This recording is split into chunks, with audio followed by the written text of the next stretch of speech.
Bueno, primero que agradecer la invitación a presentar el proyecto. Para nosotros es un honor poder presentarle a un programa de magíster, a un académico, funcionario. Yo sé que hay gente de variada origen aquí, así que primero que todo agradecer. Segundo es esperar que todos estén bien. Estamos en momentos complejos, por lo menos aquí en Santiago está bien fea la cosa, estamos todos encerrados, en cuarentena por lo menos yo creo que unas 2 semanas más, y esperando que esto pase luego.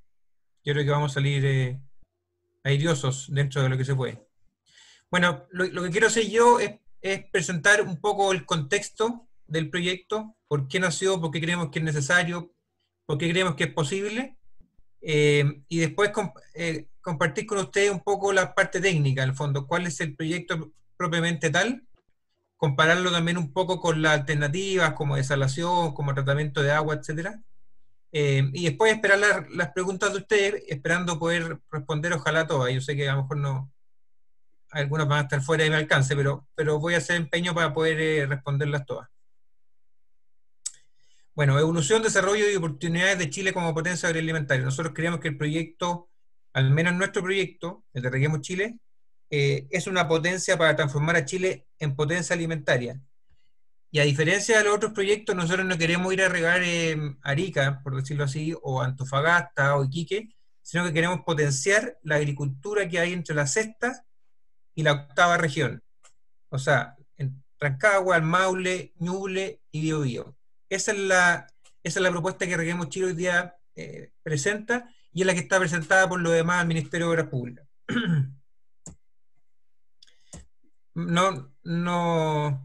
No sumo mucho con reafirmarle el contexto hídrico nacional. Ustedes ya lo saben, estamos en la peor sequía, a lo mejor histórica, o por lo menos de la que se tenga registro en Chile. Las alternativas para solucionarlo son bien pocas, al menos en el corto e incluso también en el largo plazo, porque no hay un plan de desalación orquestado por el Estado, no hay un plan de desalación tampoco en privados que se pongan de acuerdo. Los proyectos de carretera hídrica, cualquiera sea, son a largo plazo, si es que se llegan a hacer. Por lo tanto, estamos frente a un escenario complejo. Por otro lado, tenemos, aparte del contexto actual, que no todo se debe a cambio climático, sino que se deben a años secos puntuales, tenemos una tendencia de cambio climático que va reduciendo las precipitaciones, aumentando la temperatura, y donde más nos afecta, por supuesto, es la zona central, donde hay harta agricultura, harta demanda para agricultura de agua, y harta demanda también para consumo humano, donde se concentra más del 80% de la población de Chile, entre Valparaíso y Biobío. Y tenemos que, según las proyecciones de cambio climático de Fernando Santibáñez, de la Universidad de Chile, que también nos ayudó a hacer algunos estudios, vamos a tener entre 800 y 1.200 millones de metros cúbicos menos, solamente por concepto de que va a subir la isoterma. O sea, la isoterma va a subir entre alrededor de 200 metros durante el invierno, la temperatura, y eso va a hacer que perdamos un porcentaje importante de la primera reserva que tiene Chile, que son sus nieves invernales, que es el principal embalse, por decirlo así.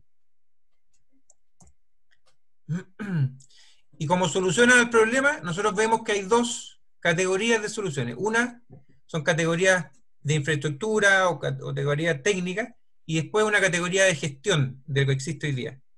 Entre las categorías de infraestructura, que son las desaladoras, importantes para entregar seguridad al sistema, el problema que tienen es que son un costo de agua muy alto, solamente podrían ser pagados por la minería. Después vamos a hacer una lámina donde vamos a analizar eso, pero tiene un costo alto y no se prevé que baje por lo menos en los próximos, o que baje mucho en los próximos 20 o 30 años.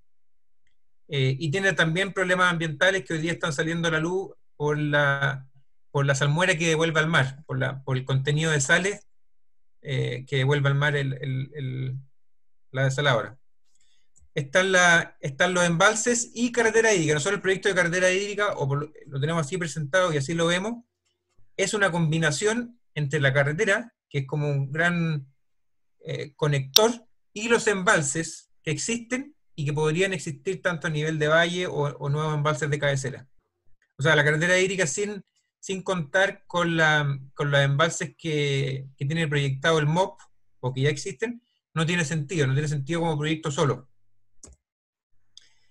En la parte de gestión, como una solución de gestión, está la recarga de acuíferos, también muy alineado con lo que propone Reguemos Chile, tratamiento de aguas servidas y fortalecer a las organizaciones de usuarios de agua que son los principales gestores de cada cuenca. Entonces nosotros proponemos, bueno, analicemos todas las soluciones.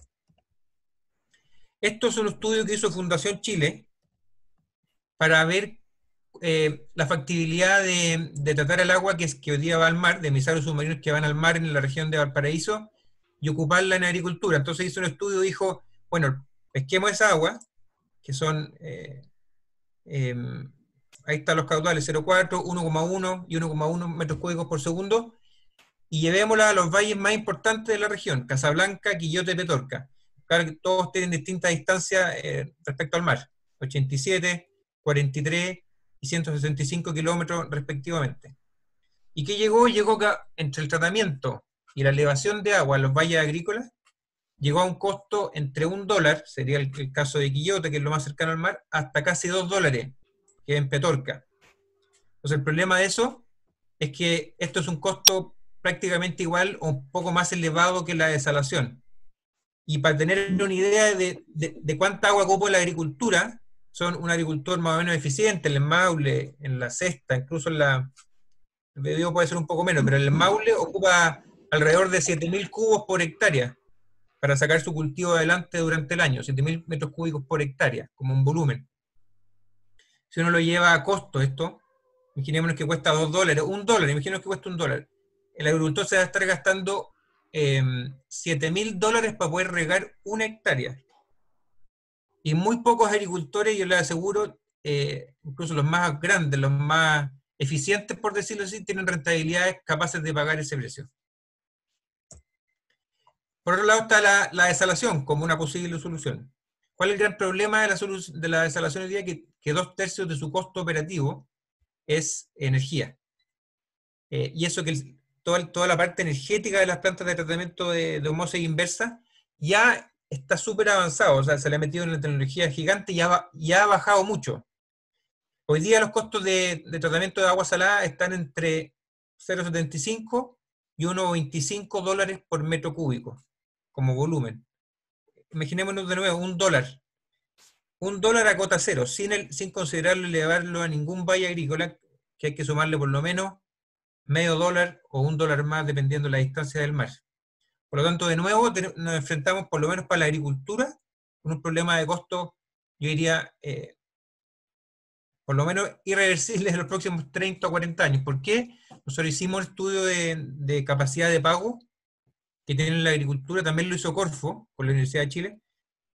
Hay algunas cosas de la FAO que se liberaron, de la ONU ha liberado la capacidad de pago de la agricultura, y está en torno a los 35 centavos de dólar. Un agricultor muy eficiente, y en el tope podría pagar 35 centavos de dólar por metro cúbico. O sea, la desalación y el tratamiento de agua está cuadriplicando el precio que podría pagar un agricultor eficiente, repito. Esto es la evolución del costo de la desalación en los próximos 20 años. Esto es el informe que hizo Suez. Suez es una empresa española que debe tener el 60% de la capacidad de desaladores del mundo, por lo tanto saben del tema. Y dicen que en los próximos 20 años este costo debería estar en 0,5 centavos o $0,5 el metro cúbico, de nuevo en cota cero, sin considerar ningún bombeo a valla agrícola o minera. Ahora yo voy a presentar un poco de qué se trata el proyecto y vamos a ir analizando la parte ambiental, la parte de ingeniería, la parte de evaluación social o rentabilidad social y la rentabilidad privada. El proyecto propone tomar agua de varios ríos, pues lo vamos a ver, partiendo en el río Queuco.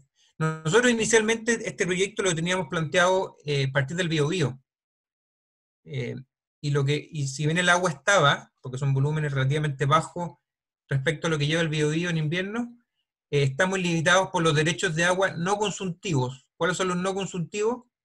Los que se toman, se ocupan y hay que devolverlos íntegros al río. Por ejemplo, lo que ocupan las centrales hidroeléctricas. La central toma el agua, hace que genere y la tiene que integrar al río nuevamente.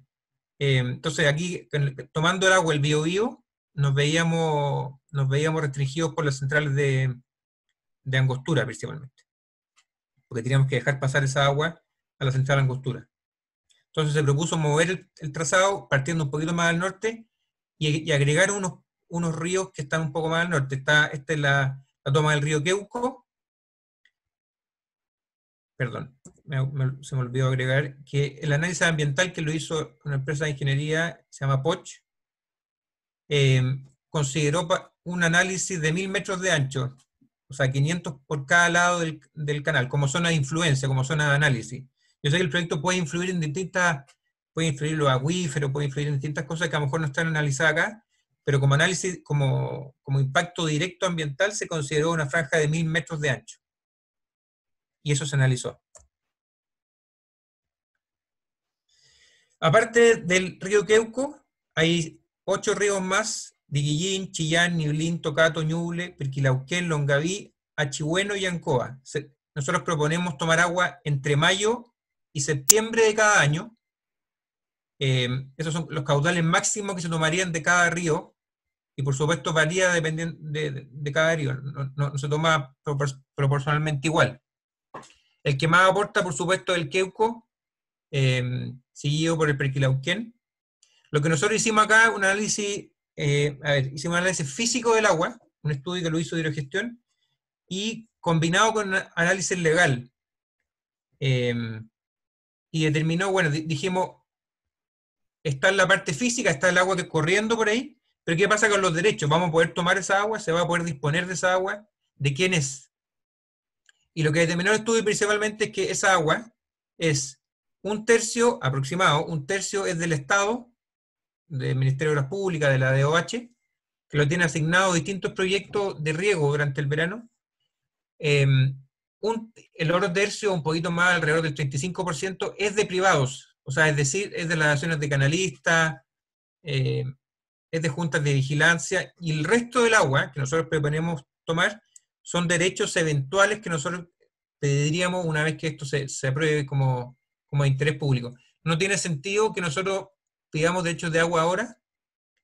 Uno, porque no sabemos con exactitud qué va a aprobar el ministerio. ¿Qué parte del proyecto nos va a aprobar? Si el proyecto completo, parcializado, si nos va a pedir más detalle, etcétera. Y dos, porque creemos que la solicitud de derechos de agua, más que el proyecto, más que Reguemos Chile, lo tiene que hacer la DOH. O sea, la DOH tiene que involucrarse, si es que decide avanzar en esto, involucrarse como Estado y a través de ello solicitar los derechos de agua. Después identificamos qué zonas podríamos regar. Nosotros hicimos un estudio que va desde la Araucanía hasta Copiapó, de qué zonas son las que tienen mayor potencial agrícola que hoy día no se riegan, pero que tienen potencial. Como nosotros lo que presentamos fue solo el tramo 1 al Ministerio de Obras Públicas, lo que les estoy mostrando acá son las regiones de O'Higgins, después viene Maule, después viene Biobío, con potencial agrícola. Entonces se hizo, por ejemplo, acá lo que se hizo es solamente un análisis de primera instancia, o sea, de gabinete, con información, con capas de información que hoy día existen. No se hizo un levantamiento de terreno, que corresponde a la segunda etapa.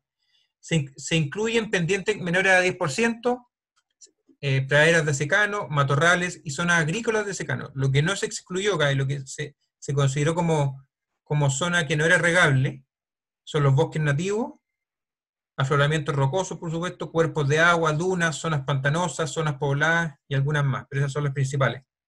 Entonces, zonas que no se podrían incluir en el análisis de agricultura. Esa es la región de O'Higgins.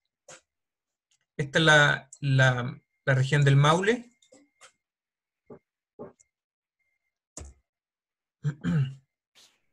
Y esta es la región del Biobío y Ñuble. O sea, también es importante destacar que es una diferencia con los otros proyectos. Lo que Reguemos Chile propone es que hoy día es incorporar 325.000 hectáreas. Eso propone el proyecto y está presentado así. Pero alrededor de un 35% de esas hectáreas nuevas están en Biobío y Ñuble. O sea, el proyecto no solamente considera las regiones del Biobío como donante de agua, sino también como beneficiario al incorporar alrededor de 100.000 hectáreas nuevas al riego.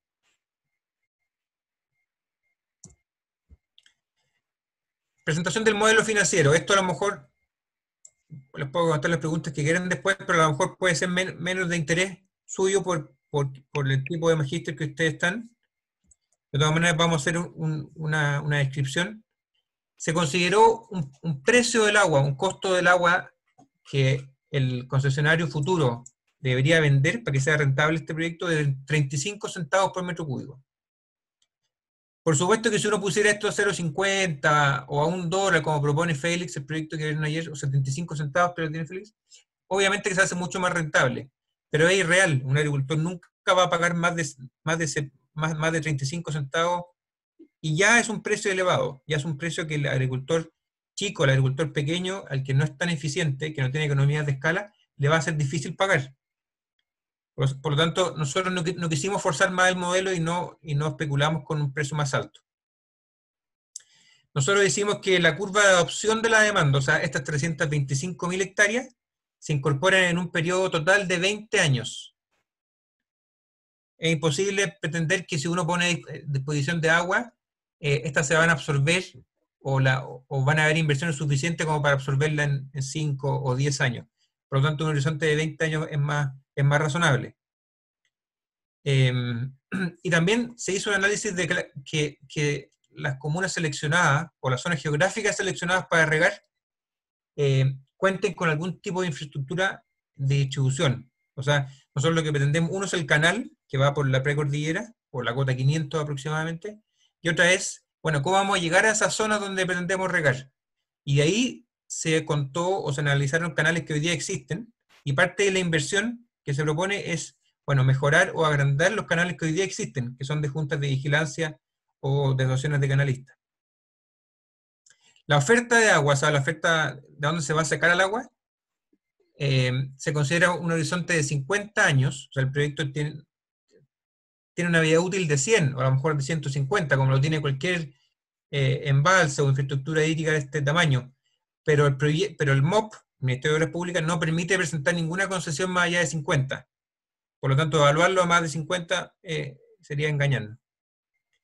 El análisis hidrológico que se hizo, que lo hizo Hidrogestión, fue con un nivel de confianza de 85%.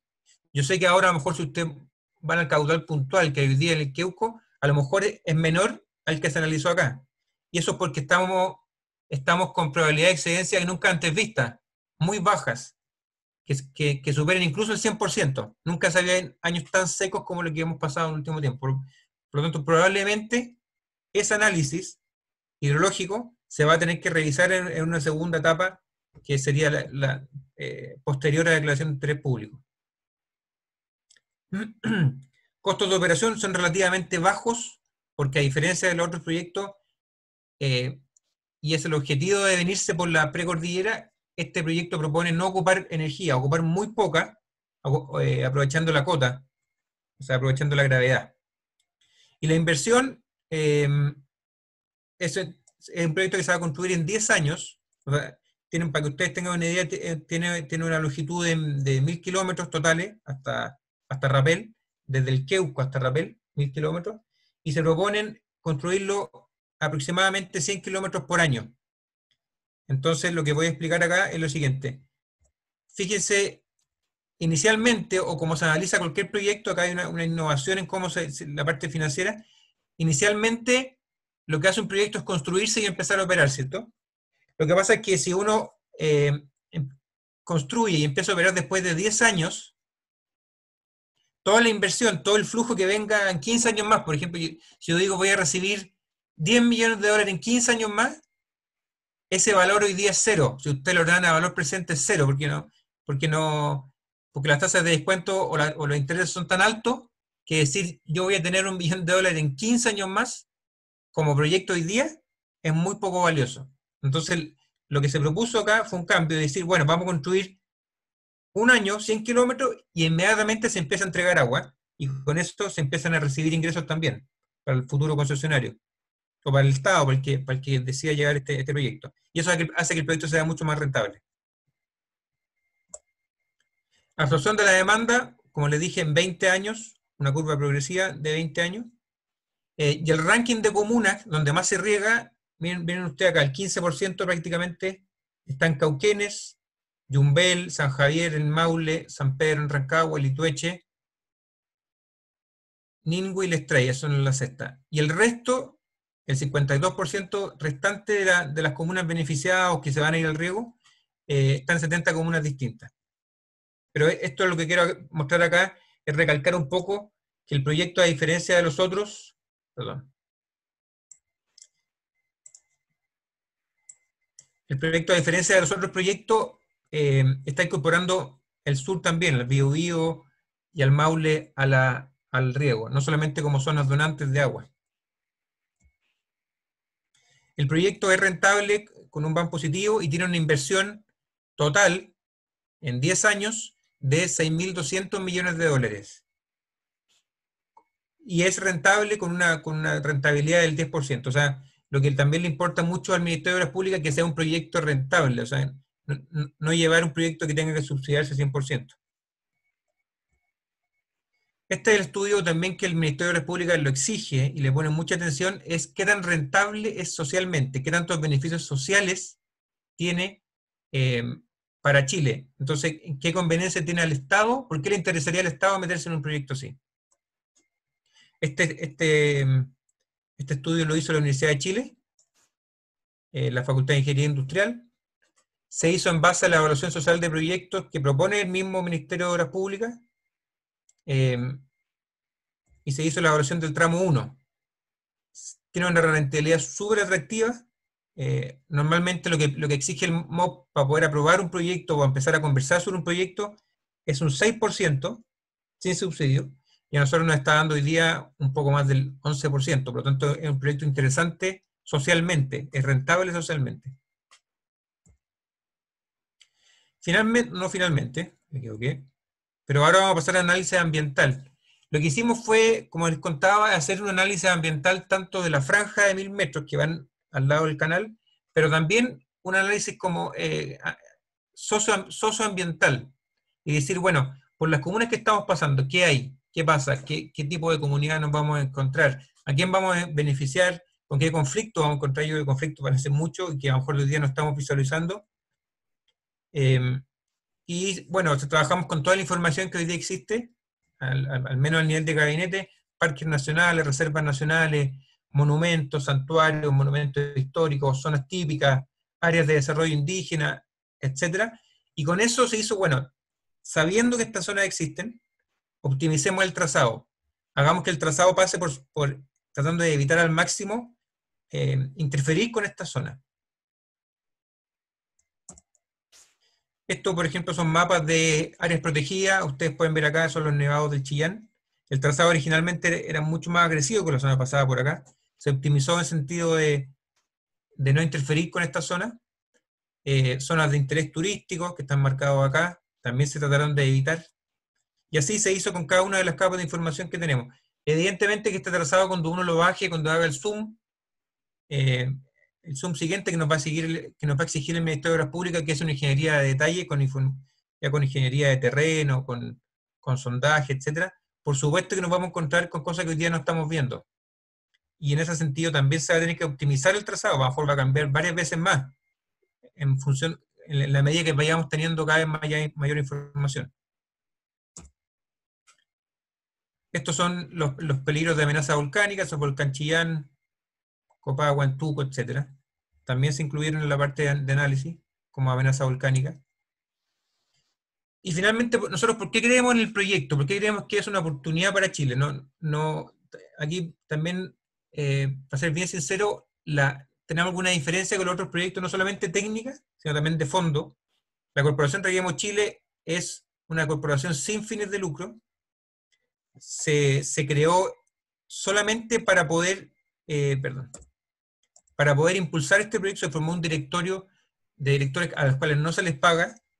Se ha invertido tiempo de privados, dinero, bastante dinero en estudios. Lo hemos hecho a un nivel de estudio mucho mayor de lo que exige el Ministerio de Obras Públicas, al menos en esta etapa, sabiendo que es un proyecto complejo. Y es un dinero que al final es 100% riesgo, porque si el MOP decide no declarar de interés público, ese dinero quedó en ingeniería nomás. Incluso si se decide declararlo de interés público, lo que ya se gastó, o lo que se invirtió en estudios, tampoco va a ser reembolsado a nadie. La única gracia de ser declarado de interés público es que lo que venga en inversión de ahora en adelante en estudios, sí se podría reembolsar por imaginémonos que esto en 20 años más se adjudica a una empresa extranjera, una empresa francesa, una empresa china, la que sea. Ese concesionario que se adjudica la concesión debe reembolsar los estudios que se hicieron de ahora en adelante.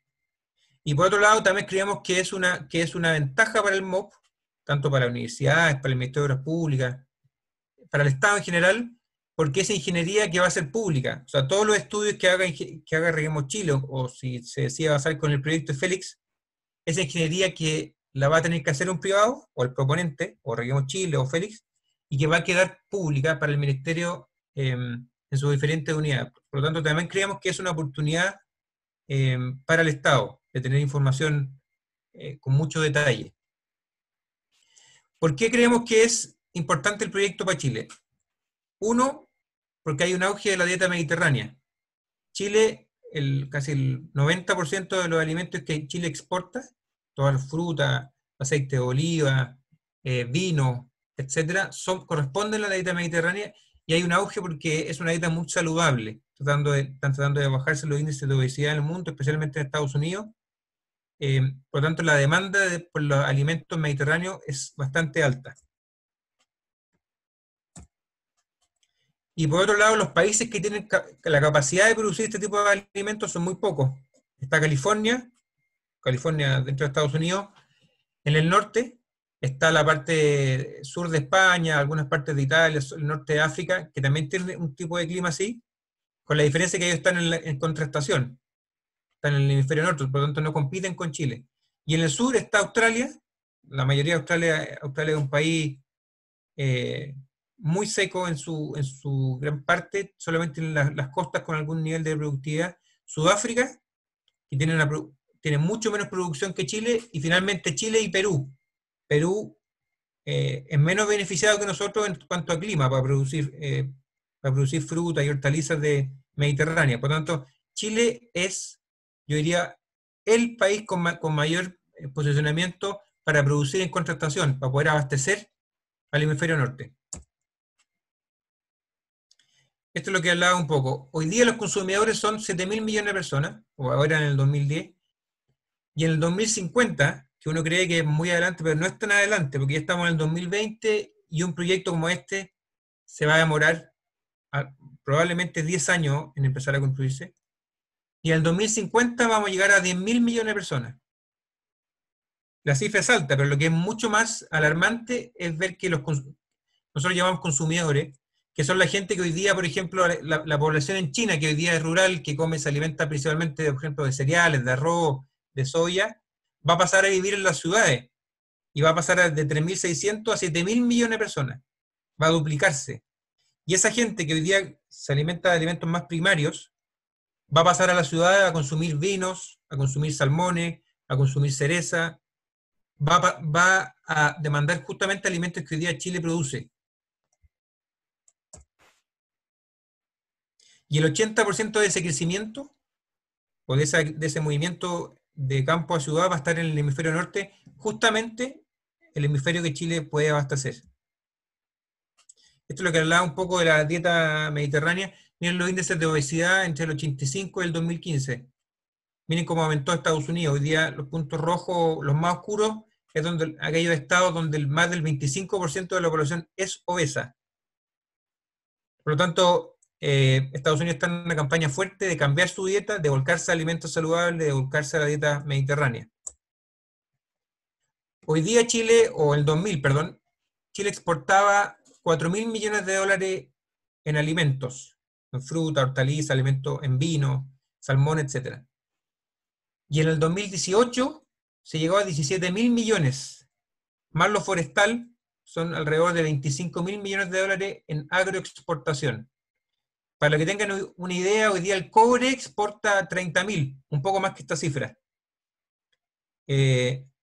Con la diferencia que el cobre es finito, o sea, en algún momento se nos va a acabar, o en algún momento le van a encontrar algún reemplazante, que ese es el gran riesgo. y la diferencia de la agricultura es renovable. Yo me puedo cambiar de un cerezo a nueces, me puedo cambiar de industria, puedo reenfocar el tipo de agricultura que queremos hacer, pero es mucho más fácil cambiar la industria, es mucho más inteligente apostar hoy día en la industria de agricultura que en la industria de la minería. Y en un proyecto como este, tiene, aparte de incorporar hectáreas de riego, probablemente tal, tiene un desarrollo sustentable de la agroindustria, nuevos polos de desarrollo, contribuye a la descentralización. El 100% de este proyecto es de Santiago, desarrollo de capital humano, atracción de personas extranjeras, etc.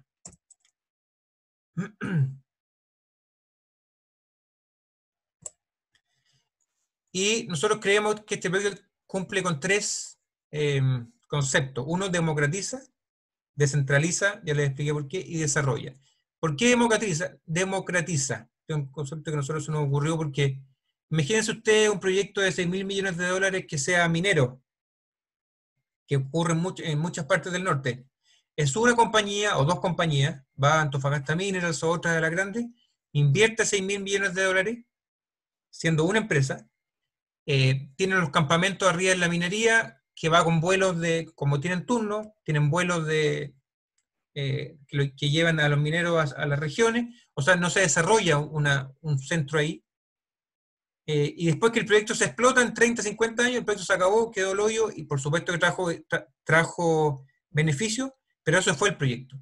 En cambio, imagínense ustedes para desarrollar 325.000 hectáreas, que es lo que el proyecto propone, que es la misma inversión. Van a ser 1.000, 2.000, 3.000 empresarios, me refiero a empresarios agricultores de todos los tamaños. Hoy día el agricultor más grande de Chile, y uno de los más grandes del mundo, que es Conchitoro, por ejemplo, maneja 3.000 hectáreas. Es muy difícil manejar más, 3.000, 3.500 hectáreas. Imagínense para incorporar 325.000 hectáreas, ¿cuántos agricultores se van a necesitar? Por eso creemos que democratiza la economía. Muchas gracias.